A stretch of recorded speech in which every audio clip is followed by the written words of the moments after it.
হয়নি আপনি কে রে? খেলার মাঝখানে ঢুকে গেলেন, আমার গোলটা নষ্ট করে দিলেন। দেখতেছেন না আমরা বাচ্চা পোলাপন গুলো এখানে খেলতাছি। কে বাচ্চা কাচ্চা? নিজের বাচ্চা কাচ্চা মনে করো? আর আমি তো আরো ভাবলাম যে এইগুলা তোমার বাচ্চা কাচ্চা, তুমি ওদেরকে নিয়ে খেলতেছো। এইগুলা আমার পোলাপন? আপনার কোন দিক দিয়ে আমার ওদিকে বেডটা বেডি মানুষ মনে হলো? তোর বিয়ে হয়নি নাকি বিয়ে হয়ই না, কোনটা? সেটারও সমাধান আছে আমার কাছে। আমার কাছে অনেক পাত্র পড়ে আছে, একদম লাইন ধরে দাঁড়িয়ে আছে। এর এক একজন সুন্দরী মেয়ে পেলেই খাপুস করে ধরে বিয়ে করে ফেলবে।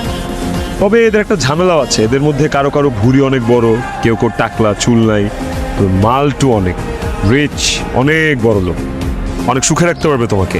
তুমি যদি এখান থেকে হ্যাঁ বলো, আমি তাহলে ওখানে ওদের সাথে কথা বলবো। বলবো বিয়ে করবা? ওই মিয়া, আপনার কি মাথায় কোনো সমস্যা আছে?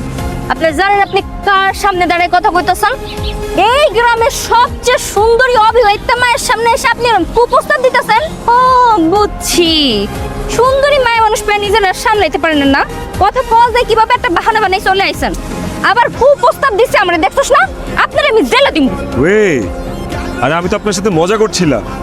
তুই কে শালা? আমি কি তোর ব্যান লাগিয়ে যে তুই আমার লগে মস্করা করবি? খবরদার, মুখ খারাপ করা যাবে না। গালাগালি কিন্তু তোমার মুখে একদম মানায় না। আর দোষ কি আমার একার নাকি? আমি সিম্পলি ক্ষেতের মাঝখান দিয়ে মেম্বার বাড়ি যাচ্ছি। তোমরা যে ক্ষেতের মধ্যে খেলবা কে জানে, খেলাধুলা করতে হয় মাঠে। এখন তো এদিক দিয়ে যে বিপদটা আমার হইল, আমার পিঠের 12টা বাজলো। সুরের মায়ের বড় গলা, লজ্জা শরম বলতে কিছু নাই। আপনার এই পিঠের চেয়ে আমার গলার দাম অনেক বেশি। সারাদিন পর একটু খেলার সময় পাইছি, খেলতে আইছি, আপনি দিছেন আমার গোলটা নষ্ট করে। আপনি জানেন আমি কি করতে পারি? আপনার আমার ক্ষমতা কত জানেন? তাই নাকি? কত ক্ষমতা?